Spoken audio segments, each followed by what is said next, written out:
you remember really well in the morning. It's not a dream where you see future events. It's not an outer body experience. It's specifically a dream where in the dream you go, aha, I'm dreaming. You have that moment of clarity where you realize that you're in a dream as you're dreaming.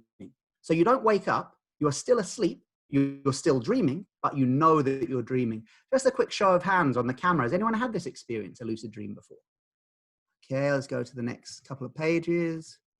Oh, those are camera off pages. But at the front page, I'm seeing lots of hands up. Okay, great. So for those of you who didn't raise your hands, or maybe for those who did, I would ask this question. Have you ever had a nightmare where in the nightmare you've gone, oh, I've got to wake up, I've got to wake up? Has anyone ever had that? Show of hands. Okay, that was also a lucid dream. Think about it. The moment you went, I've got to wake up, you had acknowledged indirectly that there was a place to wake up to. So you were in fact aware of the fact you were dreaming. So a little footnote on this before we go any further. If you ever become lucid in a nightmare again, so you're in a nightmare and you have the thought, I want to wake up, I want to wake up. My advice to you is this, don't wake up. Every time you wake yourself from a nightmare, the unintegrated psychological energy or trauma that led to the creation of the nightmare remains unintegrated. And this is why our nightmares recur. You might have thought, why is it my nightmares that recur every week or every month? Why don't those happy dreams or those Dharma dreams recur all the time? Because those happy dreams or those Dharma dreams were integrated at the time you dreamt them. They were a dream you enjoyed. You weren't rejecting them. You weren't suppressing the content. You weren't waking up from them. But a nightmare, if we wake up before the end of the nightmare necessarily has to repeat. Because the nightmare isn't there to punish us. The nightmare is a way that the psyche integrates trauma. So if that integration of trauma is ended too quickly by waking ourselves up, the nightmare has to recur again. So if you do ever find yourself lucid in a nightmare, stay in the nightmare for as long as you can. To quote the great Krishnamurti, the seeing is the doing. Every moment you can stay in the nightmare knowing I'm not really in danger. My body is safe in bed. This is simply a dream.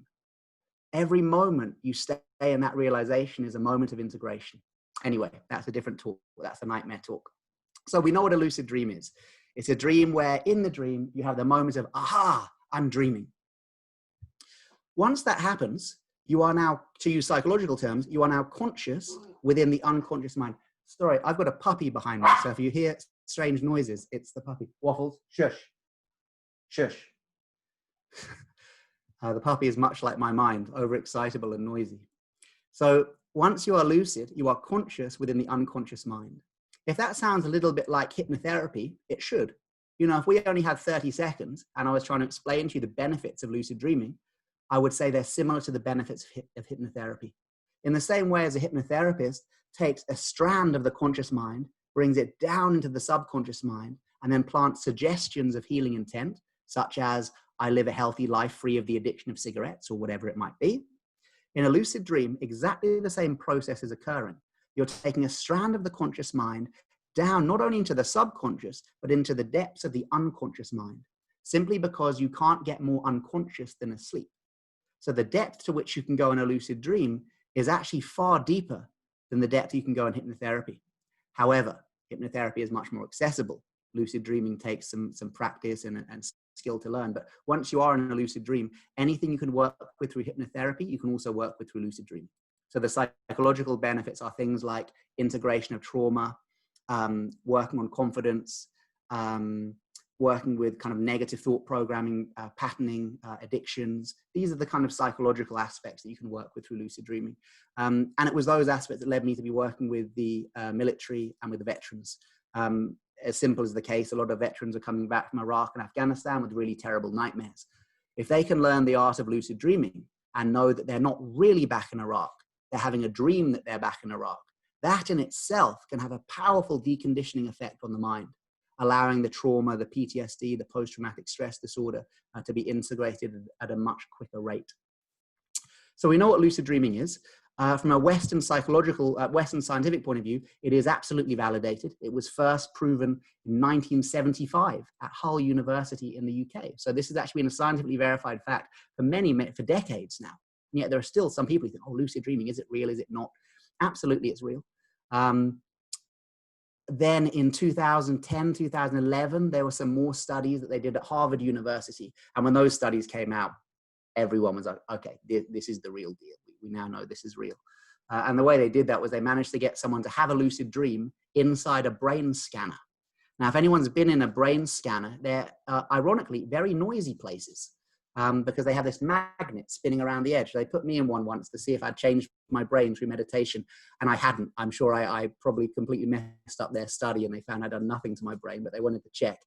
And you go in this brain, so you have to try and meditate. I couldn't do it at all. Can barely meditate without a brain scanner. But anyway, some guy in Germany managed to fall asleep in one of these brain scanners and have a lucid dream. So they actually saw what happens to the brain when you become lucid. And they saw what they expected to see, which is the back part of the brain when you're having a normal non-lucid dream, which is, 99% of our dreams are non-lucid. The back part of the brain is highly active. The visual cortex, as you would expect, because a dream is a hallucination, a visual hallucination.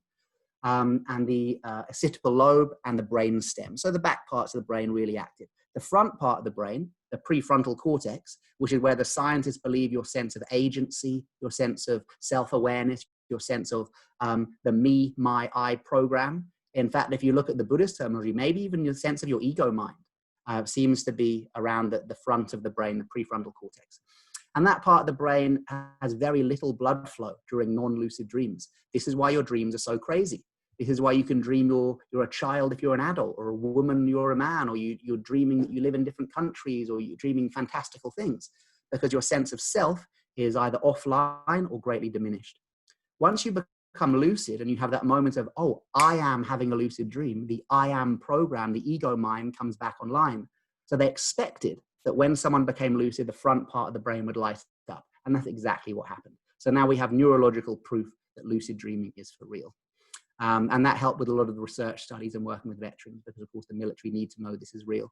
And it also proved how some of the lucid dream healing is working, because once the front part of the brain lights up, a capacity of the brain known as neuroplasticity becomes engaged. You've probably heard this before. It's the neurological basis of habit. The more you use certain brain networks, the more deeply they become grooved into the brain, the more blood flow they get, and the more density you get in both the gray and the white matter of the brain. So for example, if anyone here plays piano, I don't play piano. If you do play piano, let's say you play piano for 10 years, or I'm seeing some people saying yes. If we were to open up your head and look at the part of the brain to do with hand-to-eye coordination, that part of the brain in a pianist's head would be thicker than the same part of the brain in my head, because of neuroplasticity, because they've used that part of the brain so much more, just like a muscle, it gets bigger. Now in non-lucid dreaming, so your normal everyday dreams, neuroplasticity is not engaged, which means, if you dream about something a lot, you dream of football a lot, it doesn't mean you're going to get any better at football. However, once you become lucid and you reactivate the prefrontal cortex, which is what scientifically happens when you become lucid, whatever you do in the lucid dream is laying down neural pathways. What does this mean? It means you can change your brain while you sleep. Now, if that sounds like an outrageous claim, it really should. And you should be wanting to Google me to check if this is real. Please do Google me, it is real. They've done studies that have shown when you teach somebody to lucid dream, and then if you get them to do a repeated physical action in the lucid dream, like squats. People go to the gym and they do these things, squats to work on your thigh muscles. They taught this group of German athletes to lucid dream, and then they got them to go into the dream state. And while they were asleep, in their dream, they were dreaming about doing squats once they were lucid. The next day, they tested them, and they saw that they could do more squats than those who didn't lucid dream about it. They basically proved that you can get better at physical actions by practicing in the lucid dream due to this neuroplasticity, because the brain, once you become lucid, doesn't think you're dreaming. The brain thinks you're awake. That's the crucial thing to remember here. Once you become lucid, the brain doesn't differentiate between lucid dream and waking experience. That's why it's such a powerful way to integrate trauma. For example, these veterans who are coming back, if they can have a lucid dream, and in that lucid dream, rather than feeling the fear and terror of being back in Iraq, if they can go, this is just a dream. This is just my trauma playing out. I can actually walk towards the thing I'm scared of, literally facing our fears. The brain doesn't think you're imagining it. The brain doesn't think you're having a hypnotherapy session about it. the brain thinks you have actually done it. And that's why it's such a powerful way to integrate trauma. So straight off the bat, if anyone's wondering, is this a Buddhist practice? Is not the core of Buddhism compassion. This is a compassion practice. This is an integration of trauma practice. This is absolutely a practice that can help people be more loving, more aware, and more integrated human beings. So those are the basics of lucid dreaming. Now let's look at where it appears in the Dharma world. To say that Buddha himself taught lucid dreaming is absolutely incorrect. He did not, or we have no reference of it. However, there is a wonderful quote and a very important quote to be found in the Pali Vinaya, where Buddha specifically tells his monks to fall asleep in a state of mindfulness. Okay, he's not using the term lucid, but actually the term lucid isn't a direct translation anyway. If you look at the Tibetan translations, they talk about recognition of the dream. So the closest we get is Buddha telling his monks to fall asleep in a state of mindfulness. Well, that sounds like lucid dreaming, but it could be anything. Okay, let's look at the reasons he tells the monks to fall asleep in a state of mindfulness. He seems to be directly referencing lucid dreaming here. He says, the reason I suggest you fall asleep in a state of mindfulness is to avoid nightmares, because you can become lucid in them and know that they're a dream and not have to suffer a nightmare. And secondly, to avoid dreams of omission. Now, aware that there might be some monastics in the audience, we won't go too far into that, but you know what those dreams mean. Sex dreams, basically. So he believed that if the monk could fall asleep in a state of mindfulness, they were less likely to have like a sex dream, right? Because they could know they were dreaming and choose not to engage sexual thoughts and stuff like that. Interestingly, he goes on to say, and this directly references lucid dreaming here, if a monk has a non-lucid dream, and in that non-lucid dream, he has sex, he breaks his vows of celibacy, he does not have to confess and do certain meditation practices and stuff like that. Not only that, karma was not generated. So negative karma is not generated in non-lucid dreams, because the driving force of karma is intention, is motivation. He says, however, if the monk becomes lucid, if the monk knows that they're dreaming, so becomes lucid in the dream, and then intentionally has sex in the dream, breaking their vow of celibacy, they have broken their vow like in real life. And they do have to do confession practices, and there is negative karma accrued. So there we go. He's not directly teaching lucid dreaming, but he's referencing lucid dreaming, and seems to be saying that lucid dreaming is a beneficial practice because it will prevent us generating the monks generating negative karma by breaking their vows of celibacy. So who knows? Of course, in the Tibetan Buddhist tradition, well, actually not the Tibetan Buddhist tradition, the Vajrayana tradition that of course flourished in northern India and moved up into the Himalayan regions and found its feet well and truly in Tibet. Lucid dreaming has been a part of Tibetan Buddhism for over 1,000 years. And for this bit, I'd like to do a screen sharing and just show you a few slides. So if you haven't seen this before, you're going to see my computer screen and a PowerPoint that's on my screen. And then you also see a video of me, so you can still see me, but there will be a PowerPoint as well. I hope, if it works. Let's see. From current slide. Okay. Can you still see me? Yes, now you can see me. Okay. Put myself down here. So Tibetan Dream Yoga. This is a quote from Lama Yeshe Rinpoche. Lama Yeshe Rinpoche is the abbot of Samaling Monastery in Scotland, which I'm sure many of you heard of. It was the first Tibetan Buddhist center set up in the West. Lama Yeshe Rinpoche is an interesting teacher. He's my teacher, my master. He's also one of the few Tibetan lamas to be recognized within the Theravada tradition.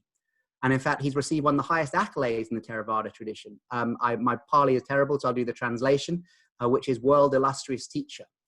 Now, it's very rare for the Theravadins to recognize a Tibetan teacher in this way, but they did because Lama Yeshe Rinpoche is a monk, and he's a very strict monk. So he's I think, in acknowledgement of his adherence to the Pali Vinaya and his kind of strictness and his help in making so many monks in the West, they gave him this title. So he's an interesting Lama because he's a full-on Tibetan Buddhist Lama, Vajrayana practitioner, but also greatly respected in the Theravadan world too because of his practice of discipline and diligence. So he says, dream yoga has been practiced for over 1,000 years. The stability of lucid dreaming is the foundation of dream yoga. So this term dream yoga, the Tibetan term for it is milam naljul. Milam means dream, and naljul, it's translated as yoga, but actually the translation is natural state, which I think for any yogis out there is actually a brilliant translation of yoga, possibly even better than union. It's the natural state. So dream yoga, milam naljul. There were lucid dreaming practices already existing in Tibet before Buddhism arrived. That's important to say. So Bun was the shamanic tradition that existed in Tibet for, they think, maybe even 2,000 years before Buddhism arrived. That already had certain dream and lucid dreaming practices. So when the Vajrayana practices from northern India moved up into Tibet and met with the pre-existing Bun traditions, you had a Vajrayana dream tradition from northern India meeting a Tibetan shamanic dream tradition. And rather than kind of clashing, they kind of syncretized. And some of the stuff was incorporated. So Tibetan dream yoga is quite specific. That's why sometimes people say, oh, why do you call it Tibetan dream yoga and not just dream yoga? Because actually there are certain qualities to Tibetan dream yoga that you wouldn't find in the Vajrayana dream yoga practices of northern India. So these aspects of dream yoga, it would be incorrect to say Tibetan dream yoga is just Tibetan Buddhist lucid dreaming. It's actually slightly deeper than that. It includes lucid dreaming, and we know what that is. It also includes conscious sleeping.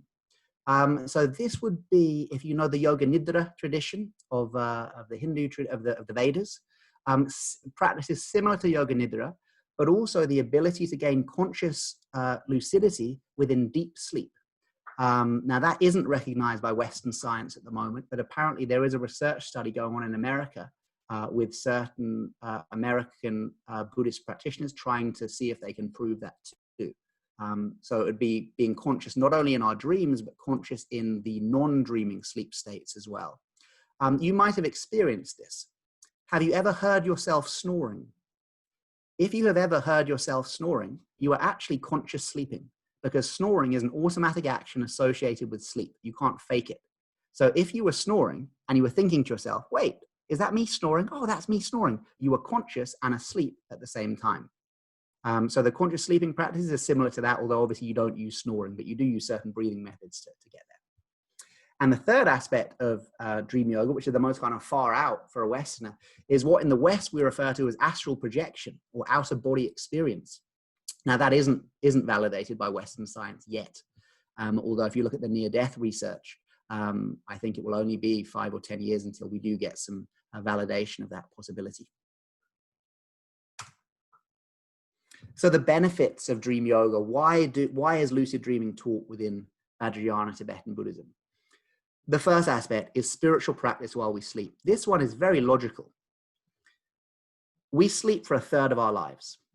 So if Buddha himself said that we are aiming for 24-hour mindfulness, that the thread of mindfulness should be in every moment of our life, then if we're only practicing mindfulness when we're awake, we're leaving a whole third of our life. That is 30 years of our life that we are not practicing mindfulness meditation.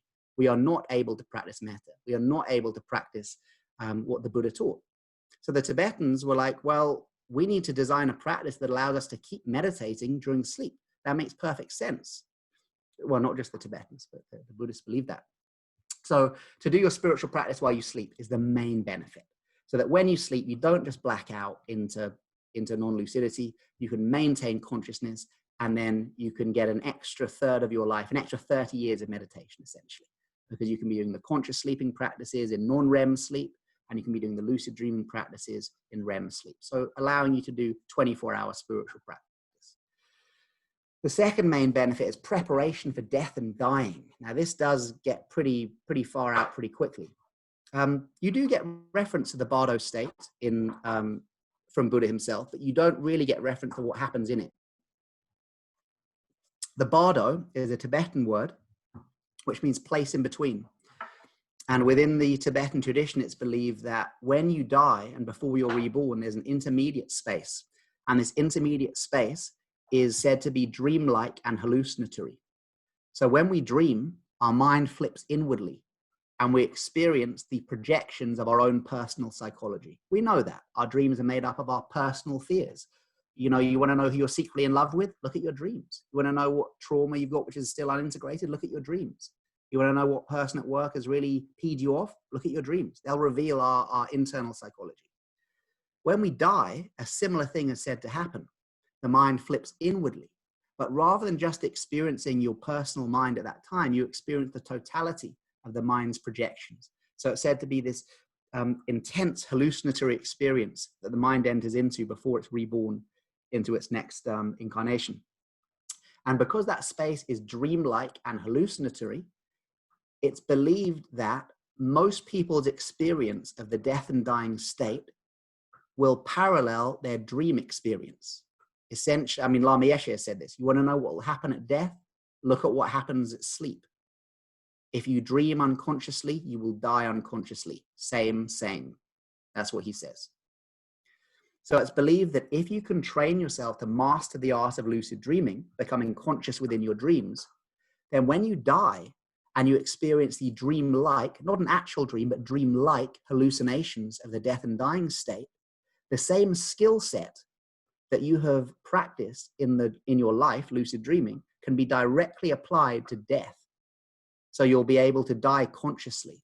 And that would be literally like in a lucid dream where you go, oh, wow, I'm dreaming. You would be able to go, oh, wow, I'm dead, which sounds kind of like a crazy idea, right? But the ability to go, oh, I'm dead, is said to be the highest achievement of the spiritual practitioner. Because the only thing that's stopping our Buddha mind, our innate Buddhahood from revealing itself, is said to be the gross corporeal form and the ego mind that's so attached to the gross corporeal form. So when we die, it's not that we become enlightened, it's that the barriers that prevent enlightenment manifesting are removed. And those two greatest barriers are the gross corporeal form, the body, and the ego mind that's so attached to the body. So that's the theory here. So if you can recognize the mind of death, you are inherently recognizing the Buddha mind.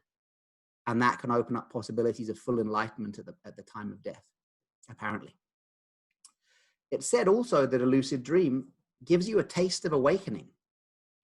If you look at, the famous story of when the Buddha came from the tree after his enlightenment and walked to the marketplace, wonderful metaphor, and the Brahmin passed across the other side of the road and saw the Buddha and was amazed by what he saw and said, who are you?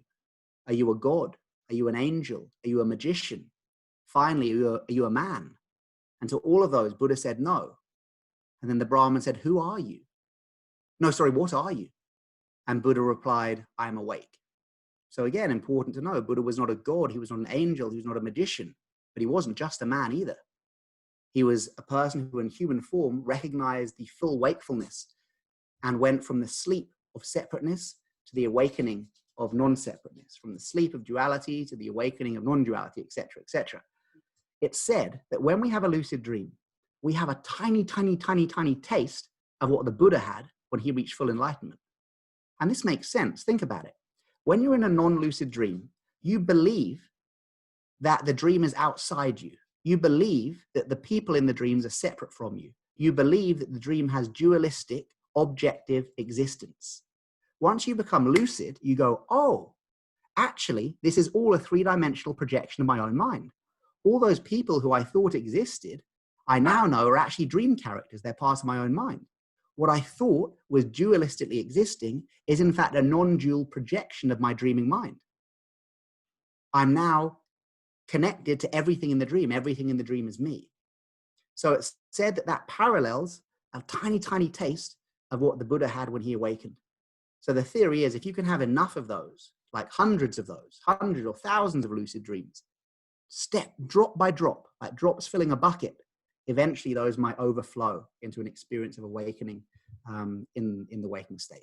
I'm 20 years into this practice and I'm still waiting. I am the most unawakened person I know, but I trust that maybe drop by drop by drop by drop by drop, after another 50 years, maybe some sort of awakening will manifest, but who knows? I'm not holding my breath for that one. Transmutation of ignorance illusion. Oops, sorry, let's go back. Here we go. Transmutation of ignorance illusion. This is a real Dharma one. This goes right back to the time of Buddha. I mean, we could sum up so much of the Buddhist path from the Buddha himself, a transmutation of ignorance and illusion, turning ignorance, not knowing, to wisdom, knowing, and illusion, not seeing clearly, to insight, seeing clearly. Sorry, I'm going to pick the puppy up. Here's a bit of puppy for you. Sit, Waffles. So transmutation of ignorance and illusion is the core of all Dharma practice. And in a lucid dream, that's exactly what we're doing. In a lucid dream, in a non-lucid dream, we believe our dreams are real. Think about it. Every dream you have, you don't think you're dreaming. You think you're awake.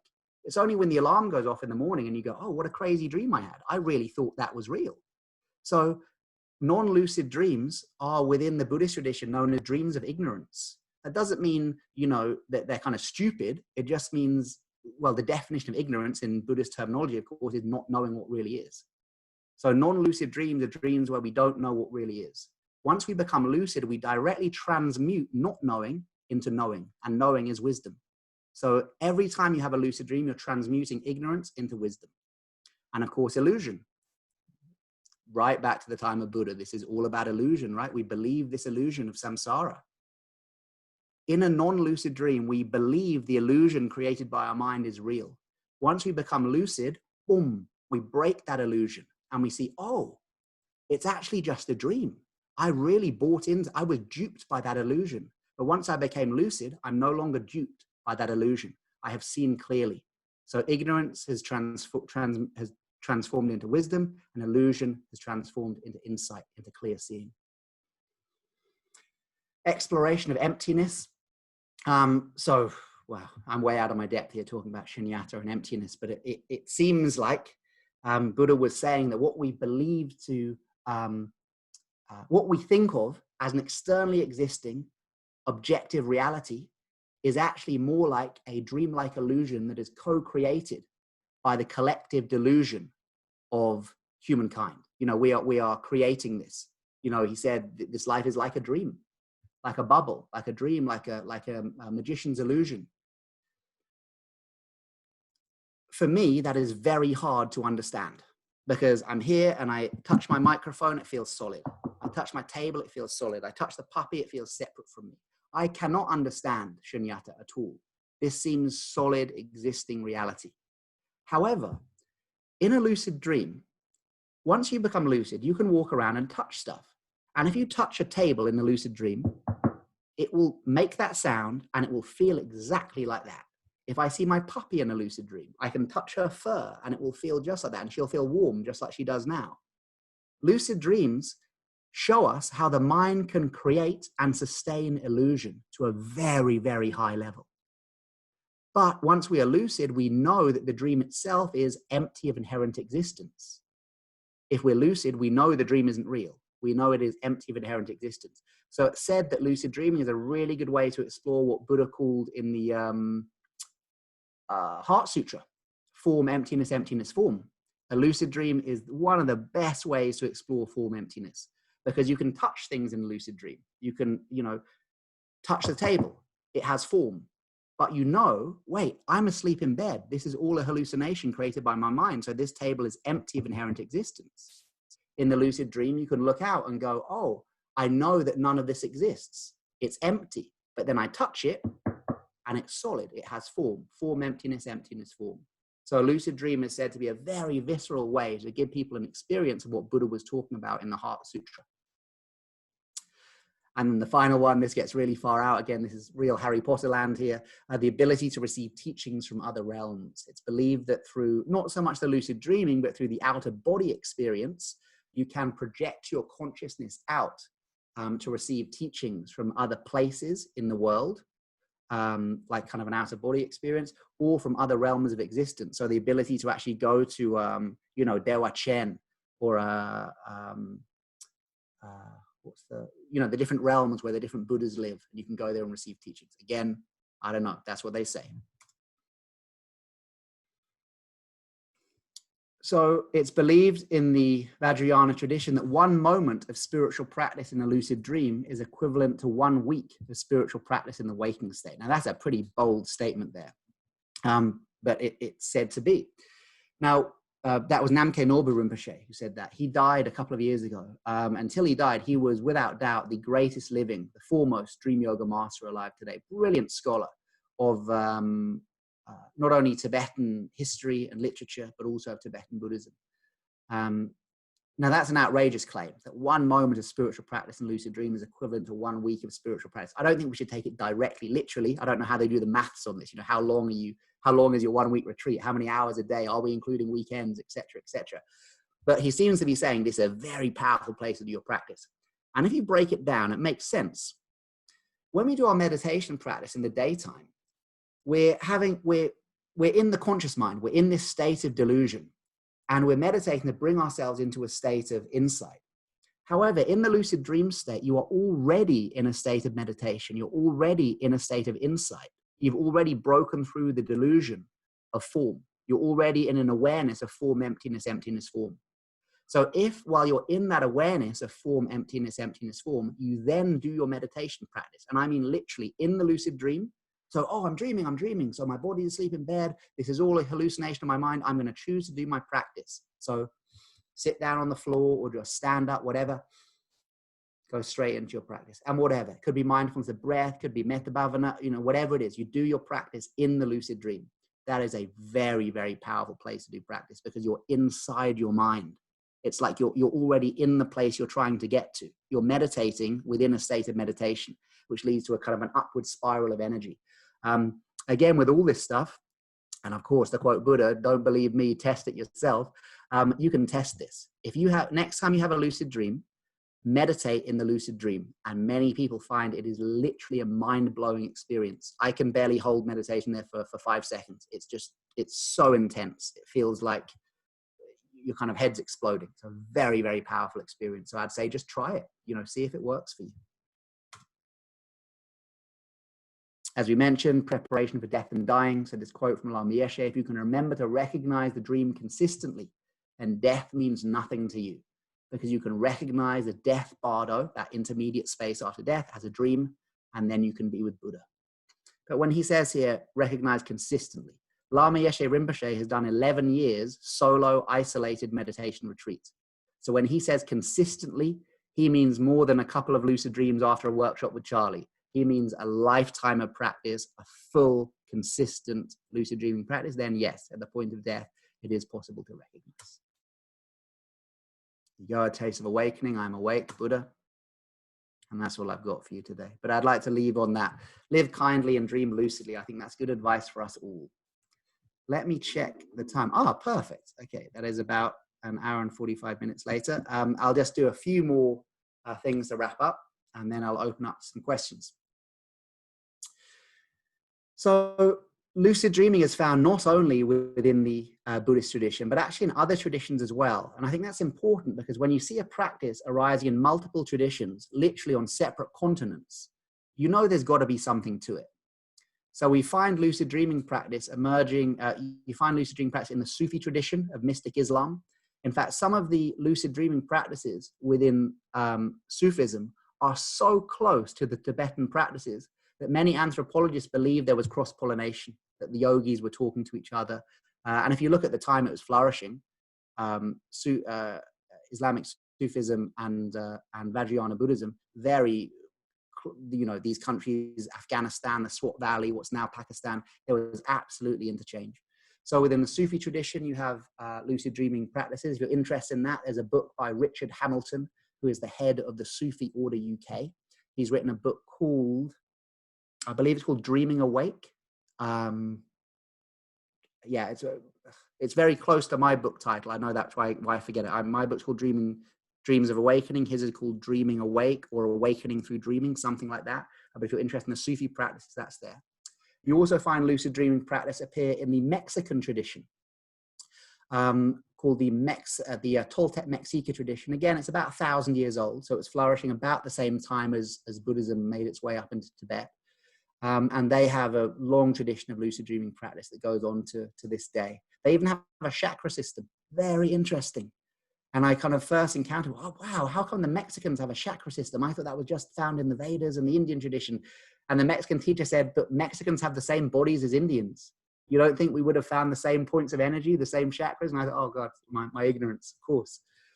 So you find it in the Mexican tradition, the Sufi tradition, and there's even a possibility you find lucid dreaming in the early teachings of the Christians, the Gnostic Christians, especially the texts that were found at Nag Hammadi seem to reveal lucid dreaming as the central metaphor for the early mystic Christians. They say things like, how can you bear to be asleep when it is your duty to awaken from the dream of illusion? Now, we could assume that because they're using the metaphor of the lucid dream in their teachings, possibly they had a lucid dream tradition, but who knows? To bring this up to date, lucid dreaming is now an accepted modality within Western psychology. And in fact, last year I did the first training, I believe the first training of its sort, of lucid dream training for therapists. So I had a group of hypnotherapists, psychotherapists, healthcare professionals, meditation teachers, who did 100 hours training with me on how to use lucid dreaming for their clients. Simply because there were so many clients, mainly younger clients who've grown up with lucid dreaming and films like Inception and stuff like that, who are coming to psychotherapists wanting to know how they could use their lucid dreams within their psychotherapeutic practice. So it's a trained psychotherapist to know how to use it. Again, the use of lucid, the fact that lucid dreaming is now being used with veterans in the military and to treat PTSD in trauma cases around the world really shows the validity of lucid dreaming now. I wouldn't say it's for everybody. It does take some time to learn. For example, those athletes who learned lucid dreaming to do the athletics in their dream, the squats, to see if it would change the brain, they had like 3 months training. So this is not an overnight experience. If you're interested in learning how to lucid dream, that's pretty much what I do. So I write books about it and workshops. Obviously, they're all online at the moment. But it is a learnable skill. You can teach yourself to lucid dream. You might be sitting there thinking, I don't even remember my dreams. How the heck am I going to become lucid? That's the first thing we do, train ourselves to remember our dreams. And in fact, what I teach is actually called Mindfulness of Dream Sleep, which is a holistic approach to mindful sleeping, which includes not only lucid dreaming, but yoga nidra practices, mindfulness practice during the day, and a way of bringing an approach of mindfulness and love and kindness to that third of our life that we spend asleep. So it's a slightly different approach, I guess more kind of dharmic and spiritually minded, although absolutely lucid dreaming is open to everyone. It is a completely secular practice. So if you've been at all inspired by this talk, I advise you to learn to lucid dream, whether it's with me or someone else or you know, through internet teachings. Learn it. It's great. It's and you don't need to believe it. There's nothing to believe in. There's no guru to worship. There's no cult to be part of. You don't have to be a Dharma practitioner, not a Dharma practitioner. There's a step-by-step process of teaching yourself to lucid dream. And it's so cool because you do it, and if you follow that process, you have lucid dreams. And it's this wonderful moment of, wow, it's actually working. And I know as practitioners, we shouldn't get kind of caught up in results, but sometimes it's nice to have a little bit of results so we can actually see where we're going on the path. And the great thing about lucid dreaming is you do get those results. And again, I'd just say for anyone who's a practitioner of any of the traditions of Buddhism, we know that the aim is mindfulness. The aim is to be aware of our mind. You know, when Buddha was asked, sum up your teachings, commit not one unwholesome action, cultivate a wealth of virtue, train this mind of ours. Then apparently the guy, cheeky, he said, oh, that's too much. Sum it up even more. Who would speak to the Buddha like that? But apparently this guy did. And then Buddha said, train this mind. That's the core teachings of the Buddha. So if the core teachings of the Buddha is to train this mind, cultivate a wealth of virtue, commit not one unwholesome action. If we are only doing that in the 2/3 of our life that we are awake, and we are leaving a whole 30 years of our life where we are unmindful, where we are not cultivating virtue, where we may well be, committing harmful actions, knowingly or unknowingly, in our dreams and our sleep, then it seems like we're not fully committing to the path. So I would say if anyone's really interested in practicing Dharma, then if we're leaving 30 years of our life where we're not, there's a problem there. So I think it's a great way for us to move into what Buddha suggested, which was to practice loving kindness and mindfulness throughout every moment of the day and night. So I think that's enough for me. We'll open up to questions because I think the questions are great. And please do, any questions you've got, call me out. If you think this is bullshit, for want of a better word, let me know. You know, remember what Buddha said, take nothing I tell you as true until you find it as true yourself. Test everything like a goldsmith tests gold. So let's test this. Let's test the history of it. Let's test the validity of it. Let's test the veracity of it. I'm open to discussion and debate and insight, whether you enjoyed it or not. Let's have a lovely discussion. Thank you so much, Charlie. I would like to tell everyone, if you do have any questions, please do put it down in the chat section if you do not want to speak yourself. But if you do want to ask Charlie directly, you can just signal to us by using the hands up option, and then we will unmute your mic and you can ask Charlie your question. So of course, I'm going to have the shotgun opportunity here and ask Charlie a couple of questions. Sure. And that's the benefit of hosting a session, isn't it? So Charlie, I'm interested to know, with regards to lucid dreaming, how we could apply it to sort of different types of anxiety, specifically anxiety such as social anxiety. Does it work? Can it help with it? That's really interesting, actually, Bante. One of the earliest studies, scientific studies they did on lucid dreaming, was in the 80s. And in the 80s in America, the most prevalent fear that people had was public speaking. I think that's very different now. I think probably with social media and stuff like that and celebrity culture, it's probably not the greatest fear. But back in the 80s, the greatest fear in America, apparently most prevalent fear, was public speaking. So one of the first studies they did was working with anxiety of public speaking through lucid dreaming. So they would get people, they taught people to lucid dream. And then in the lucid dream, rather than doing their meditation practice or whatever Dharma they could practice, they had to gather a group of people, kind of dream characters in the dream, and then practice giving a speech.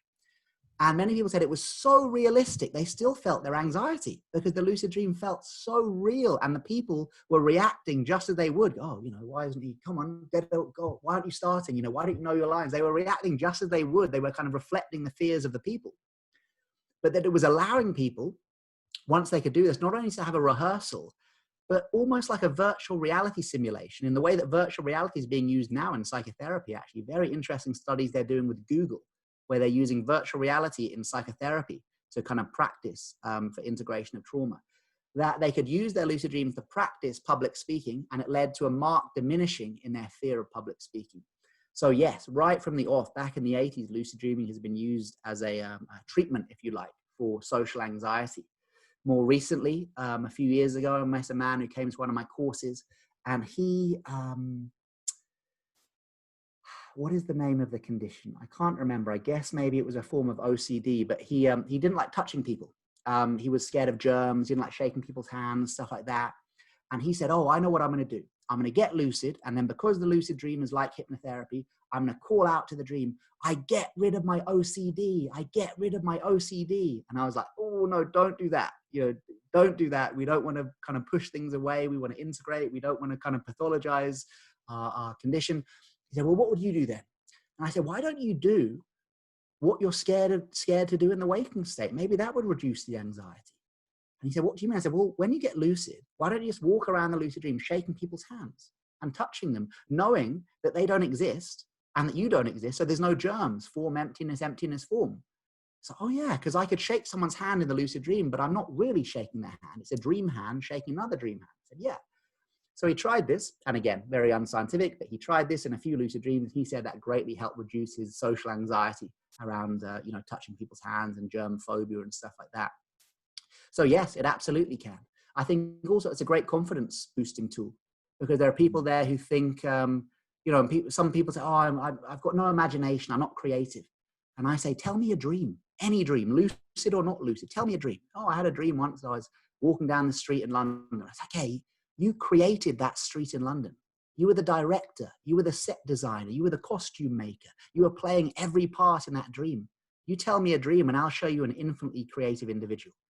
So I think once we become lucid in the dream and we have that kind of the feeling of validation, of success, of joy when we become lucid in our dream, that we see we can do something that seemed to be an impossible task, can really help boost confidence too. And there's, I should have mentioned this first. There's a master's dissertation study that had just come out that a friend of mine, Lana, did, where she spent 3 years studying depression treatment through lucid dreaming. A small scale study, only 20 people involved. But yes, it showed that lucid dreaming could be used to markedly decrease symptoms of anxiety and depression. Yeah, great question. Thank you, Charlie. Our good friend Bubbly has a question for you, Charlie. Um, um, it sounds quite energy draining. She says it. She finds it quite energy draining that being mindful even in your sleep. So do you wake up tired, or how do you control your thinking while lucid dreaming? Great question. So it seems like being more awake in our sleep would make us more tired, right? But as we know, mindfulness itself as a quality is the inherent quality of the mind. The strange thing isn't mindfulness. The strange thing is lack of mindfulness, because the essence of the mind is cognizant awareness, as Buddha said. So actually, have you ever had it where you've woken up from a dream and it was such a crazy dream, you almost feel tired the next day? You think, God, I had so many dreams. I feel kind of psychologically tired. Now, if you were lucid in those dreams, that tiredness would be negated, because instead of thinking it was real, that you were really being chased or running or couldn't find the bus or whatever we're dreaming about, if you were lucid, you'd know, oh, none of it was real. None of it existed. So actually, studies have shown that lucid dreaming not only leads at least to a baseline of no more tiredness the next day, but actually can lead people to feeling more energized the next day. They're not sure whether it was just psychological, because they're like, oh, wow, I had a lucid dream, so I feel like I'm going to have a great day. Of course, from a Buddhist point of view, we'd say it was energetic, because lucid dreams raise your chi. They raise your levels of prana, chi, lung, whatever term you want to use. But yeah, studies have shown, no, it doesn't make you any more tired the next day. However, as someone who's taught lucid dreaming for 11 years, learning lucid dreaming can be tiring. Not having the lucid dreams themselves, but learning it can be tiring. Just like learning any new skill can be tiring. New yoga, new form of meditation, new form of sport, because it's new muscles we're using. Things like waking up in the morning and spending 5 minutes writing down your dreams. Things like going around the day, asking yourself, could this be a dream? Doing certain mindfulness practices. That can be tiring when we're learning a new skill. Yeah, I'll admit that. But no, lucid dreaming itself is not tiring. Great question, though, Babli. Thank you. Sandhya has a question for us. I sometimes dream about my deceased family members. Sri Lankans traditionally believe that they are asked for merit, and we give alms to Buddhist monks. What is your perspective on this? Can you just repeat the question? Yes. So sounds like there are two questions in there. I sometimes dream about my deceased family members. Yeah. Right? Sri Lankan tradition usually believe that this is because the relatives are asked for merit, right? So she's asking your perspective on it, Charlie. Oh, I see. Of like offering alms and stuff like that. Yeah. Yeah, I think it's a great thing to do.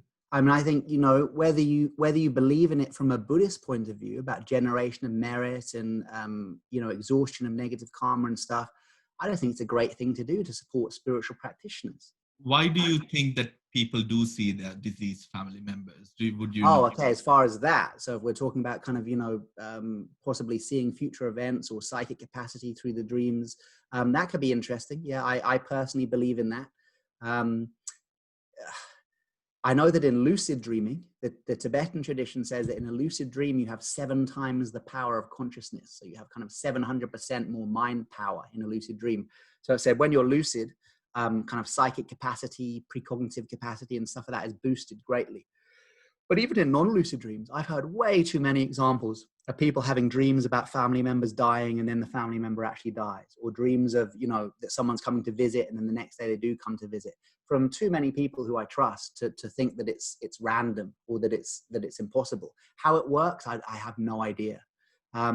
If I have a dream about someone if I have a dream that my brother was in a car crash or something, I wouldn't necessarily the next day ring him and go, oh, don't travel in a car. The first thing I do is I'd ask myself, what does my brother represent to me? And I'd think, okay, what's my brother represent? And then let's say he doesn't anymore. My brother used to represent materialism. He used to be very into, watches and money and stuff like that. So if I dreamt of him, I knew it was actually my materialistic aspect that I was dreaming of. It wasn't about my brother, it was about me. So if I dreamt my brother was in a car crash, I think, well, was there something that happened the day before that could make me dream that my materialistic aspect was dying? And I think, oh yeah, I decided, you know, that I wasn't going to do that job for money because I thought it was moralistically incorrect. And then I have that dream and you realize, wow, that was a really positive dream. It wasn't a dream that my brother's going to be in a car crash. It was a dream that a part of me representing materialism was dying. So I would say always look at the dream before you kind of interpret it literally, because 9 times out of 10, it's not literal.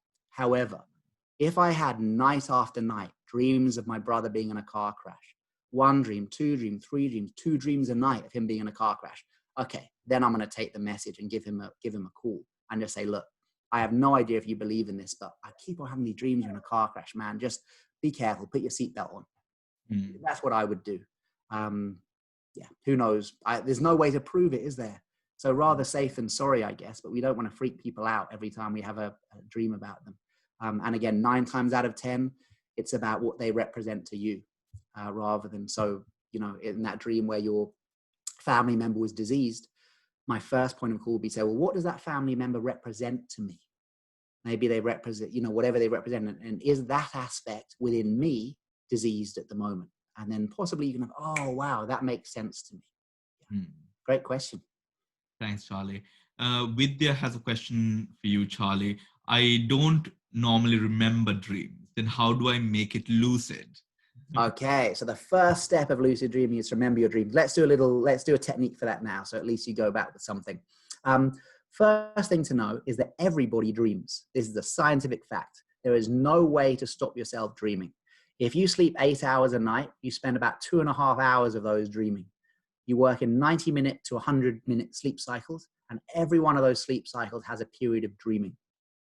The reason we know this is because dreaming plays an evolutionary role. We dream to reconsolidate memory and to integrate trauma.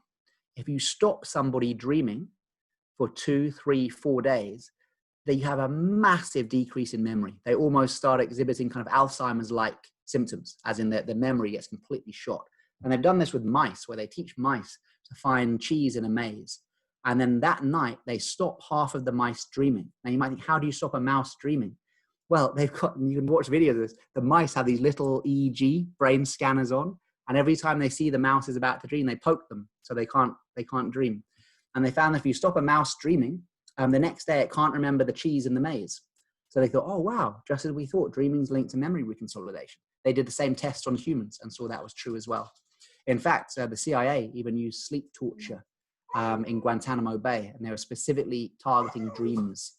So they would stop people, inmates Guantanamo Bay dreaming. Sorry, let the puppy out.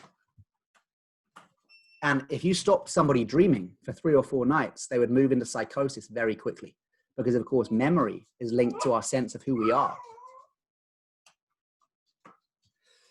Why am I telling you this? Oh, dreams, right. So dreams are very, very important to us. Everybody's doing them. The only way to stop a human brain dreaming is a heavy head trauma or a stroke.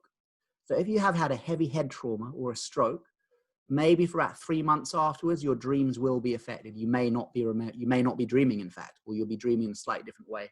But unless that's happened, you're dreaming every single night. So that's the first thing to know. I am dreaming. Once you know you're dreaming, that really opens up the memory of the possibility.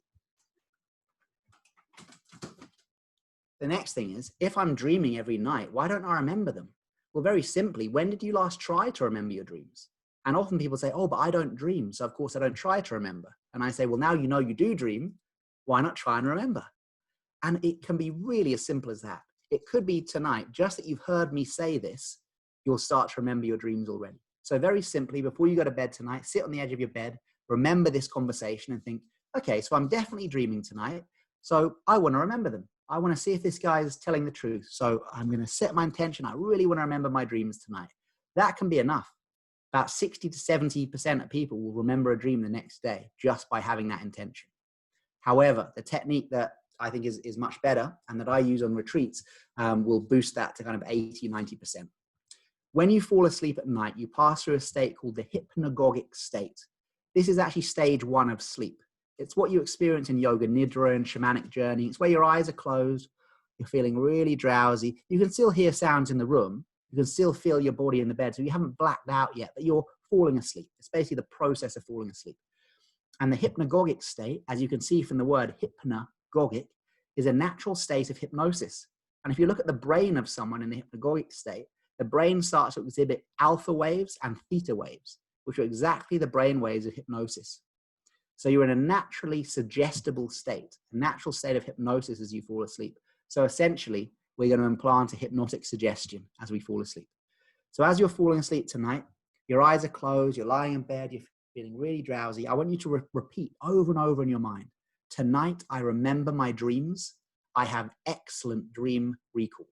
Tonight I remember my dreams.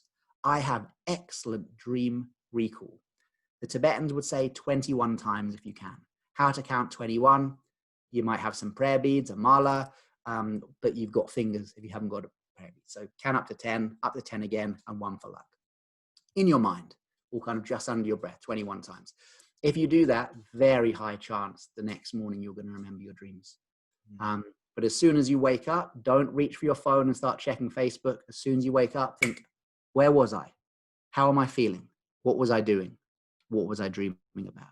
So don't go straight to dream. Go to feelings, memories, sights, then to dream. And then if you can, write it down. The act of writing down helps to solidify memory. And that's basically the first step to lucid dreaming. Thank you, Charlie. I hope Vidya, this answered your question. Stephen is asking Charlie, when we are lucid dreaming, we know it's a dream. How can this be parallel with reality where sickness, old age, and death is real? Oh, wow. Great question. I don't know. No idea. The Buddhist teachings seem to say that the experience of awakening in the lucid dream allows us to see that these aren't real. That in the lucid dream, we aren't aging. In the lucid dream, if we die, death isn't real. In the lucid dream, if we see birth, we know that birth is illusory. And apparently that would allow us to see that in this state, old age, birth, sickness, and death, although at a relative level, of course, they appear to be real, that in fact, in this dreamlike illusion of life, they are in fact as insubstantial and empty of inherent existence as everything else. So I guess that's what they would say. But I don't know. I mean, what you're asking is basically, how can lucid dreaming allow us to recognize emptiness? And I don't know. But if you find out, please let me know. But great question. Wonderful. And Charlie, how can with your work with PTSD, where you then come across stories of people, veterans maybe, who've gone through, high amounts of trauma, how does lucid dreaming help in this process of processing or coming over, getting over, forgiving people who've been induced into this karma, in a very practical way? So in the work with veterans, I teach this mindfulness of dream and sleep stuff to veterans, of which there are like 5 practices. Only one of the practices is lucid dreaming. I wouldn't say for veterans communities, kind of heavily traumatized people, lucid dreaming isn't best for everyone. It's best for some, but not for everyone. In a group of maybe 20 veterans, I'd say about 5 will practice lucid dreaming and will find it greatly beneficial. Not the 15 others will not. They either won't be into it, they won't feel kind of psychologically ready for it, they won't be prepared to do the to have the time and energy to put into learning it. So it's not for everybody. But what I would say, for those who do practice lucid dreaming, it can be a very, very powerful way to stop nightmares. On Facebook, you have this thing where it shows you your memories from a year ago. And at the time we did the veterans retreat last year, one of the veterans from the year before shared his Facebook memory, which was a photo of him at the veterans retreat.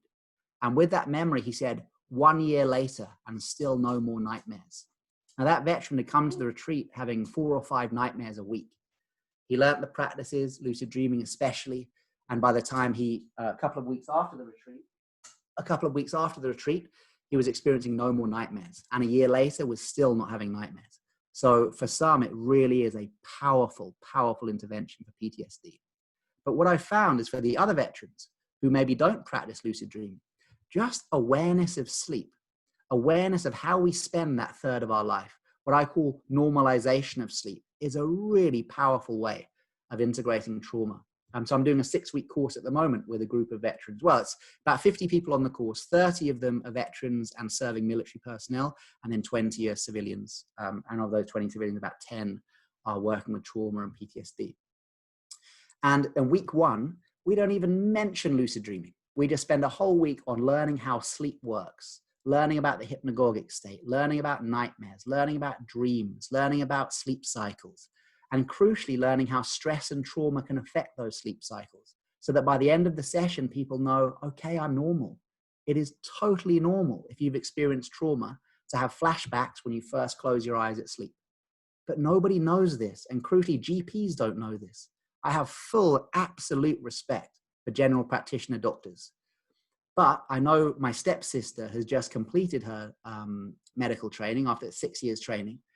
I asked her about sleep, and she said in my 6 years training, I got 2 hours on sleep. In 6 years, she got a 2-hour module. Now, sleep and insomnia is one of the most prevalent conditions that people go to their doctor with. And yet we're giving GPs 2 hours in 6 years. That seems crazy. So thinking that most GPs did their training maybe 10, even 20 years ago, and maybe they got 2 hours on very outdated sleep stuff. Many people are going to medical practitioners who, through no fault of their own, just aren't aware of the current sleep science. So these veterans will go to them and say, look, when I close my eyes at night, I have these flashbacks. Or after about 4.5 hours of sleep, I wake up with a panic attack. And the doctor doesn't know why that is. So of course they're medicated. What I can do is give these veterans the explanation. Why is it after 4.5 hours that I wake up with a panic attack? And I can say, oh, okay, it's because after 4.5 hours, you've had about 3 sleep cycles. You wake up into what's called the hypnopompic state, which is a state of great mental clarity. Anything you've been trying to repress during the day will naturally have the spotlight shone upon it. That's why you have the 4 a.m. demons. And you see the whole group, well, they're on Zoom, but you see them going, oh, that's why. And suddenly it depathologizes it, it normalizes it, it makes it okay. So that in itself, I think, is actually one of the most powerful things to offer people with a stress or trauma-affected sleep. Just the explanation of that it's totally normal. It's totally normal to have nightmares if you've had trauma. It's totally normal to have flashbacks if you've had trauma. You know, no wonder. It doesn't mean you're broken. It doesn't mean you're unspiritual. It doesn't mean you're beyond the pale. It means you're a human being who's suffering, and maybe work together to integrate that suffering. Wonderful. Thank you. Thank you, Charlie. Oshani is saying the medical potential of this tool is massive. How much has this been explored? And Oshani is also a medical professional researcher. Ah, brilliant. So it's been explored a tiny amount. When I did the therapist training that I mentioned before last year, one of the people on that was a doctor from Finland, and she was a GP. And she, after her training, managed to get a presentation at a medical conference presenting on lucid dreaming as a tool for psychological and physical healing. That was the first time I've ever heard a full-on doctor be able to speak to another room of 300 doctors about lucid dreaming. That was a first. So we're getting there. But I think it's going to be another 5-10 years before this becomes, integrated into practice. I would love to see a time in my lifetime where we have lucid dreaming therapists, where even perhaps you go to a doctor and you come with your sleep problems, and they say, oh, okay, I could offer you these tranquilizers to black you out at sleep, or I could offer you a 6-week course in lucid dreaming or mindfulness of dream and sleep, because that's happening now with mindfulness meditation.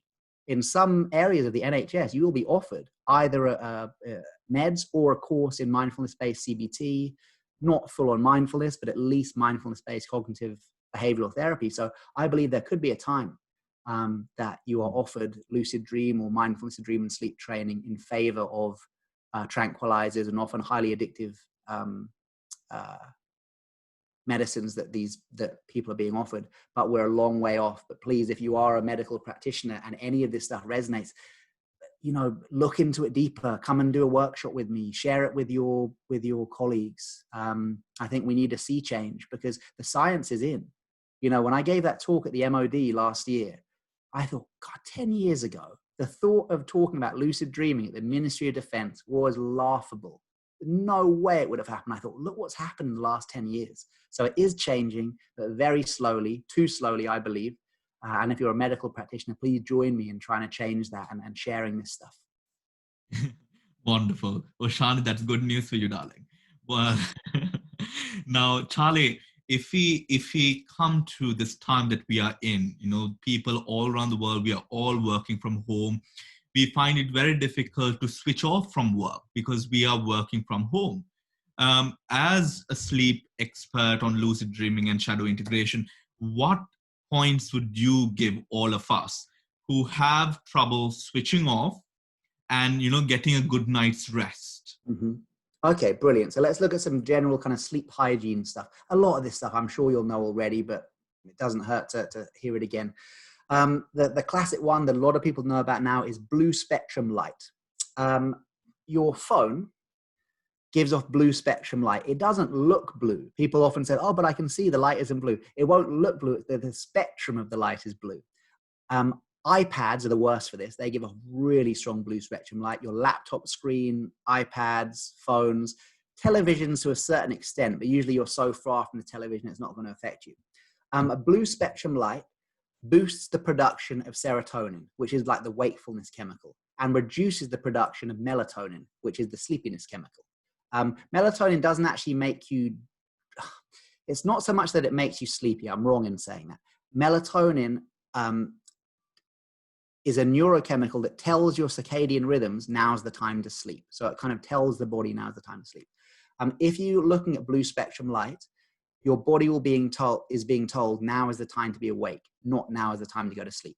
So if you could, at least 20 minutes before bed, stop looking at blue spectrum light. So don't look at your phone, don't check emails. If you are going to check emails or be on your phone, you can get certain filters. There's one you can get on the Galaxy, I'm sure on the iPhone too, called red light filter or bedtime filter, which takes out the blue spectrum light.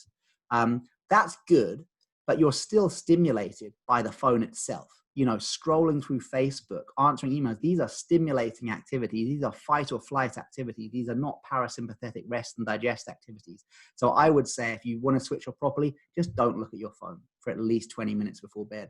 Don't be answering emails. So that's the first thing. Second thing is your bed itself. Bed, in my opinion, the bed should be for sleep and sex only. So if you're not, your bed shouldn't be an office space. The bed shouldn't be a place where you're kind of on the phone talking to people at work. The bed should be, for sleep and sex or reading, whatever, preparing for bed. The amount of people who use their bed like an office, they sit there in bed kind of answering work emails, talking on the phone about work and stuff. Every time you do that, you're kind of creating an energy that the bed is a place of work rather than the bed is a place of rest. So I'd say try and keep the bed, if you can, almost as a sacred place, where this is a place I go to rest. It's not a place I go to work. So that can be an important thing too. So reducing stimulation from light, reducing stimulation from kind of work-related stuff, looking at your bed and your bedroom itself. And then, of course, if you can, meditation practice before bed. Sleep is an automatic function that will occur in the absence of stressors. Let me say that again. Sleep is an automatic function that will occur in the absence of stressors that prevent it from occurring. So to go to sleep, you have to have the parasympathetic nervous system engaged. That is the rest and digest system. If your fight or flight system, which is called your sympathetic nervous system, if that is engaged, you can be doing all the sleep tricks you like. You will not go to sleep because that is engaging the stress system. So the easiest thing you can do before bed to prepare for it is do something that switches on the parasympathetic nervous system. The easiest way to switch on the parasympathetic nervous system is the breath. It listens to the breath before everything else. Before thinking, before the brain, the breath switches it on. Most of us breathe at about 15 breaths a minute. If you breathe at 5 breaths a minute, which is very slow for many people, so you can ease yourself into it, maybe breathe at 7, then at 6, then at 5. But if you breathe at 5 breaths a minute for at least 7 minutes, your parasympathetic nervous system will switch on and will stay switched on for an extended period of time afterwards. So a great thing to do before bed is slow breathing. And especially the breathing I mentioned there, 5 breaths a minute, is what's called coherent breathing. Specifically 5 breaths a minute creates a resonance in your heart rate variability. You get this perfect symmetry in heart rate variability. And that is a very good thing to do before bed. The core technique that I teach the veterans is not lucid dreaming. It is coherent breathing. Look it up, Google it. You can find apps. You can download a free app on your phone that will take you to a 5 breath a minute rate where you just follow the chimes. Breathe in as the chime goes up, breathe out as the chime goes down. 5 breaths a minute will change your life. If you're way over 6 foot tall, if you're like 6'5" or something, you want to be breathing even slower, about 3 to 4 breaths a minute. But people of average height and weight, 5 breaths a minute is the key. So that's a real tip I would share. If you're struggling to sleep, practice coherent breathing. Yeah. Thank you. Wonderful. Excellent advice, Charlie. Excellent. Charlie, please tell us a bit about your work, the retreats that you're offering. How can people reach out to you? And what does all of these retreats encompass of as well?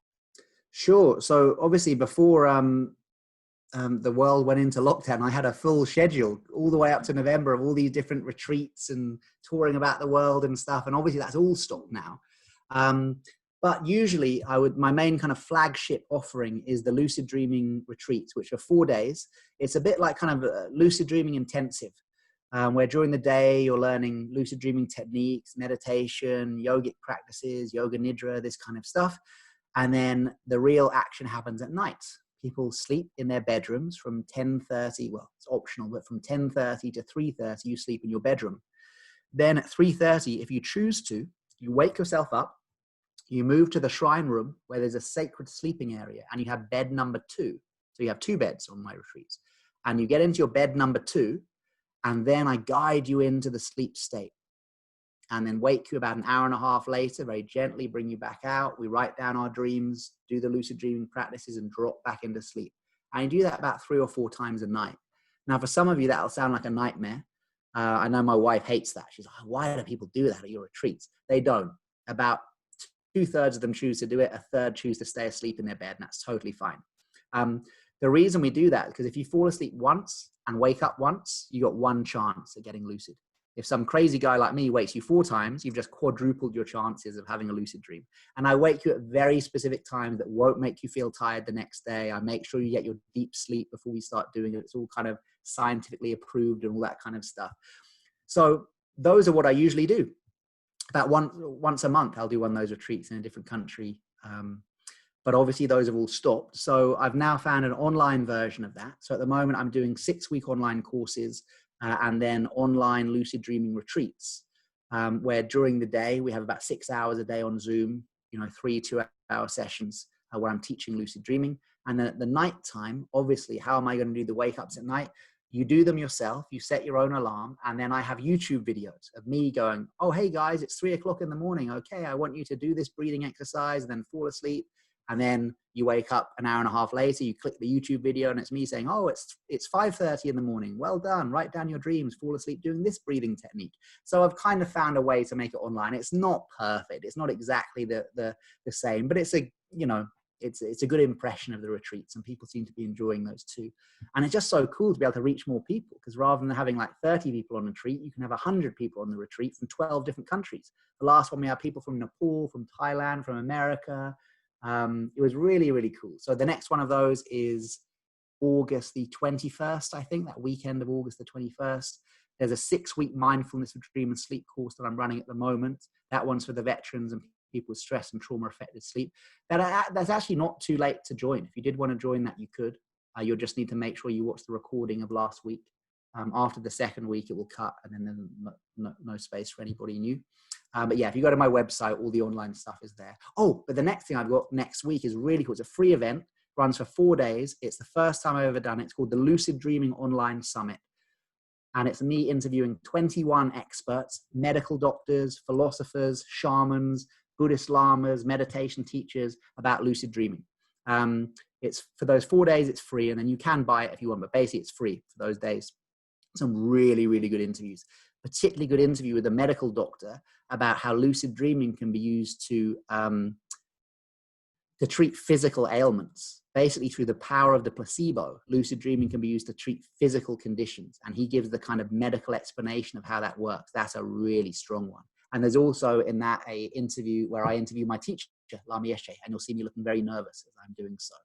So that's the Lucid Dreaming Summit. In fact, why don't I put that in the chat? And then I'll give you the link. All you need to do is sign up. You just put your email in, and then on the day, they'll send you all the links, and you can watch them all for free for 24 hours. I put that in the chat. There, great. Yeah, but all my stuff's on the website anyway, charliemorley.com. Yes. So please visit charliemorley.com and get, a brief of all what Charlie offers. He does have 3 books, which I will presume. What's the best book to get started, Charlie? Because I'm assuming most people here are interested in Dharma, because of course it's through the Dharma Center. So I'd say Dreams of Awakening, which is my first book. And that's lucid dreaming with a lot of kind of Dharma stuff as well. The second book is called Lucid Dreaming Made Easy. That's like, those kind of dummies guides to meditation, whatever. It's kind of that kind of thing. It's like a dummy's guide to lucid dreaming. So that one doesn't have the Dharma stuff, but is a kind of a quick start guide. And then I've got another book called Dreaming Through Darkness, which is not about lucid dreaming. That's about shadow integration. So integration of shame and fear, looking at trauma and certain practices like that. Yeah. Wonderful.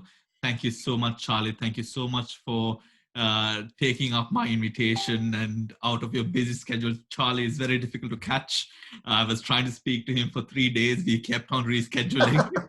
Sorry, but you caught me and I'm here and I've loved it. So thank you so much. Absolutely. I mean, we loved having you, Charlie.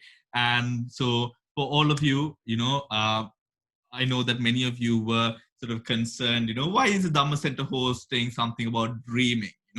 All of these aspects in so many different ways. People go through so many different things. Sometimes it is really difficult sometimes for people to bring their minds into a position where they can sit down and meditate, because different things, we've gone through different difficulties, troubles, traumas, whatever it is in our life.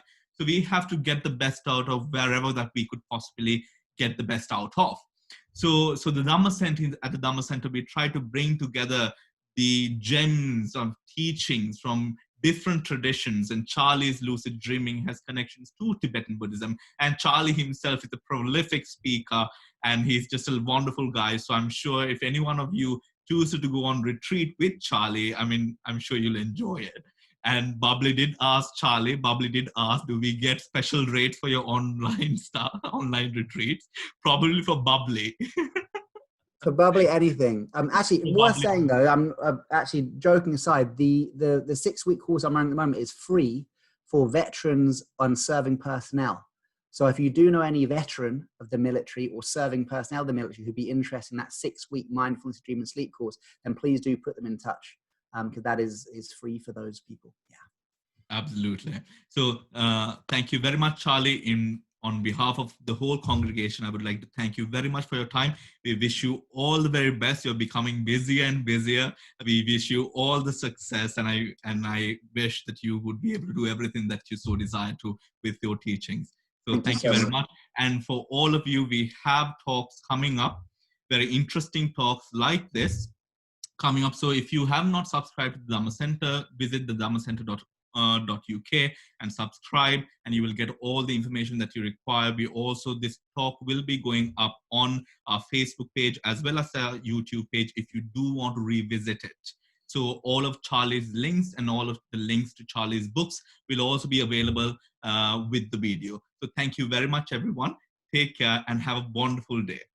Bye-bye. Thank you. Bye.